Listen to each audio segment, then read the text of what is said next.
안녕하세요. 오늘은 술자리 경제학의 저자인 박정환 작가님과 그 정한의 화제인 술자리 경제학 책에 대해서 좀 알아보고 이야기를 나눠보고자 합니다. 작가님 안녕하세요. 네, 안녕하십니까. 일단 먼저 책에 대해서 간략하게 좀 소개를 좀 해주시면 어떨까요? 예, 저희 책이 경제학 관련 책이다 보니까 먹고 사는 문제에 대한 책이라고 보시면 됩니다. 아시다시피 한국은 젊은이들이 헬조선이라고 국가를 지칭하고 많은 사람들이 경제적으로 먹고는 사나 살아가는 것에 있어서 힘들어하고 있습니다. 제 책은 이러한 경제 현상이 왜 발생했는지 알아보고 그것에 대한 합리적인 해결책을 찾아보자는 취지에서 쓰여졌습니다. 예. 근데 일단 현대 경제에서는 낙수 효과라는 게 좀 있잖아요. 예. 근데 그런 낙수 효과에도 불구하고 생산 활동을 강화하는 것이 바람직한가? 그리고 만약에 바람직하다면 어떻게 생산 활동을 하는 게 좋은가? 그런 질문이 좀 있을 것 같습니다.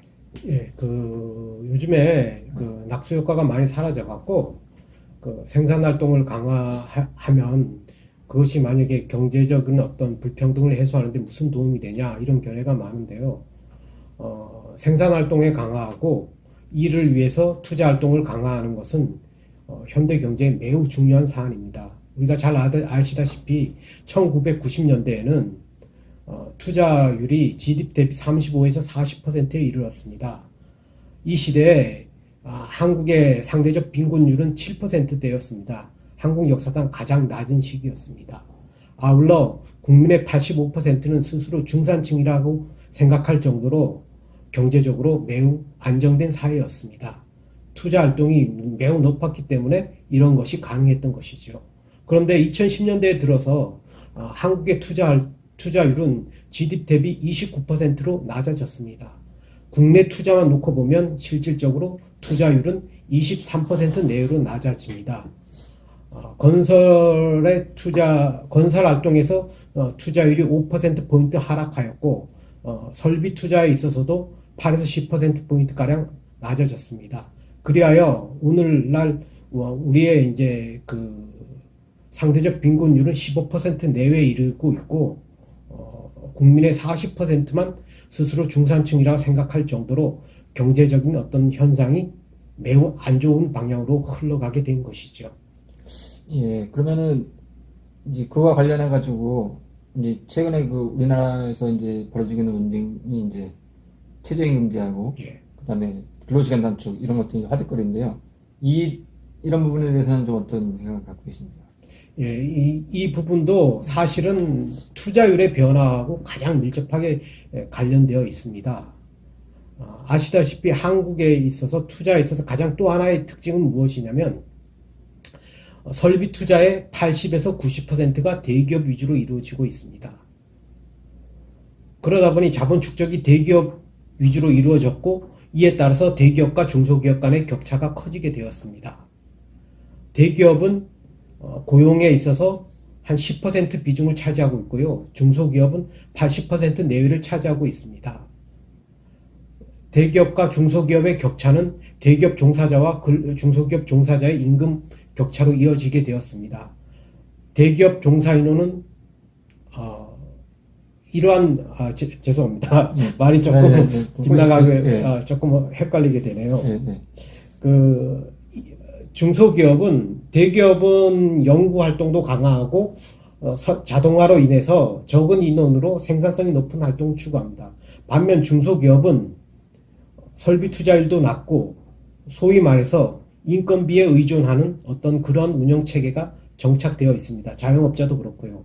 그런 상황에서 최저임금을 인상하고 근로시간을 단축한다는 것은 몸으로 때우는 중소기업 업종에 심각한 타격을 주는 것입니다. 이로 인해 중소기업에서 고용이 축소가 진행되었고 이것이 사회적인 문제를 일으키게 된 것이죠. 예. 이러한 변화를 이제 대기업 위주의 어떤 경제 발전은 우리나라만 겪은 것이 아니라 스웨덴도 마찬가지였습니다. 그러나 스웨덴은 연대 임금제라든가 상위 소득자 20%에 이르는 사람들에게 소득세율을 30% 이내로 적용하여 근로자 간의 어떤 임금 격차를 축소하였습니다. 그래서 제가 이 책에서 내린 결론은 무엇이냐면, 한국에서 가장 필요한 상황은 투자 활동을 GDP 대비, 국내에서의 투자 활동을 GDP 대비 25% 내외로 확대하고 복지 수준을 현재보다 강화하면서 그러한 정책 조합을 통해 국내 내수 경기의 어려움을 해소하고 국민의 경제적 효용을 극대화시키는 그런 방향으로 나아가자는 것이 바람직하지 않을까, 그렇게 생각하여 이 책을 아울러 쓰게 되었습니다. 예. 좀 다른 질문을 드려보겠습니다. 최근에 이제 한국의 부동산 가격들이 이제 얼마 전까지 좀 폭등을 했잖아요. 예.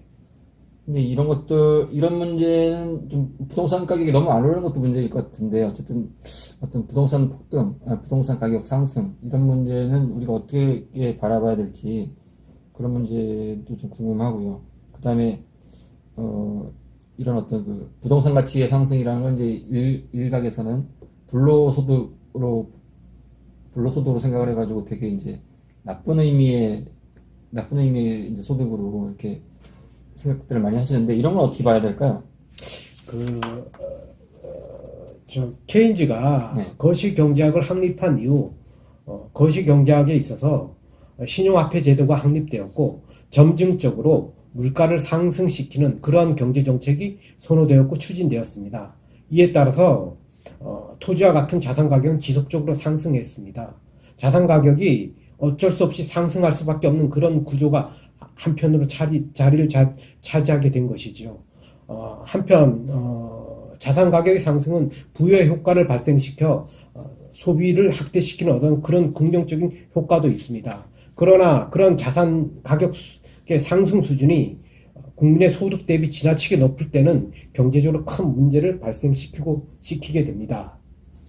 예, 2000년 이후에 예, 우리나라에서 국민 순자산은 GDP 대비 5.6배였습니다. 그것이 2016년에는 7.9배로 확대되었습니다. 이 기간에 상위 소득 10%, 자산 보유 10% 이내의 계층의 자산 보유 비중은 65.7%입니다. 지난 20년 동안 자산 가격의 상승 부분은 주로 자산 보유 상위 10% 계층에게 집중적으로 돌아갔습니다.